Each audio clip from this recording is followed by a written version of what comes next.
Umaga mga kaibigan. Ito, oras na naman ng pasok natin. Ayan, nakita natin sa monitor 6 minutes pa papuntang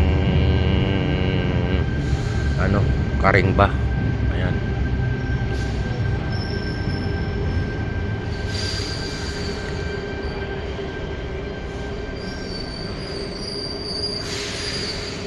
hintay lang tayo ng bus ay ng train. Ayan, papuntang naman yan, papuntang Sidnam.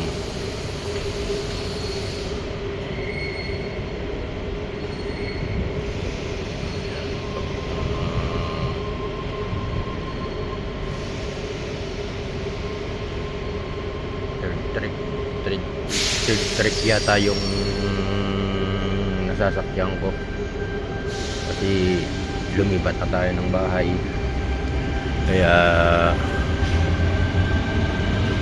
nag-adjust ulit tayo ng tulog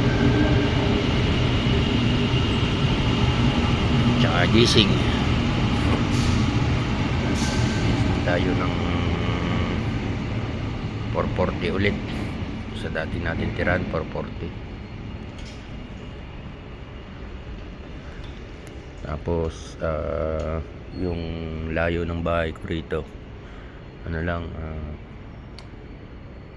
5 minutes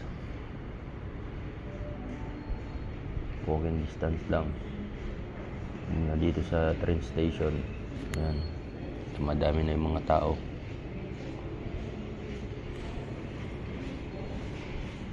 Di tulad dati, gising tayo ng 3:30 tapos lakad na tayo ng 4:25 4:20 ganyan para lang sa bus stop. Tapos pagdating natin sa estasyon, sakay ulit ng bus papuntang Sidnam. Tapos Sidnam, doon ka pa lang sasakay ulit ng train. Kaya ang tagal ng biyahe, naabot tayo ng 2.5 hours na biyahe.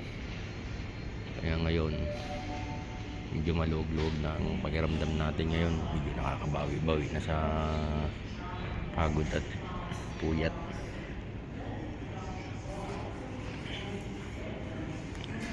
Ito ang video natin ngayon mga Spark, yung daily routine natin sa umaga, mapagpasok natin sa trabaho.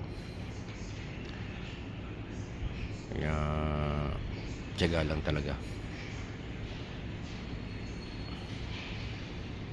Mahirap, pero wala naman sigurong hindi kakayanin. Basta para sa pamilya at para sa magandang hangarin ang ating gagawin.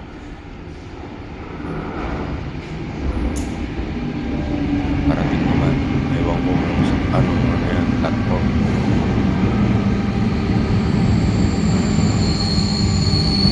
Rin yung iba-ibang ruta kasi.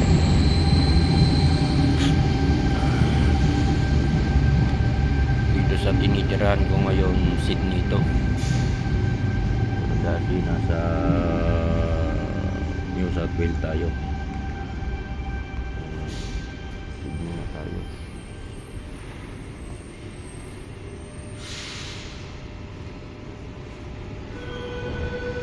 Yan, madami ng mga tao. Karamihan dito mga Chinese.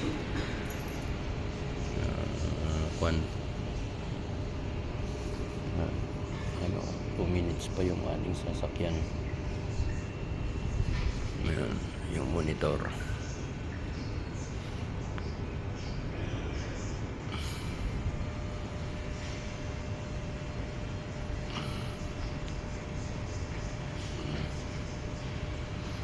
Blurred na pala pag isusum natin.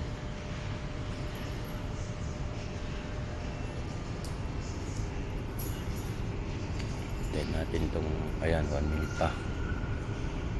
Marami ng tao. Darating ako doon ng 6 o Ay, ito na. Yung ating sasakyan, nakaspark. Nandito na lang muna yung ating vlog. Sana tulungan nyo ako.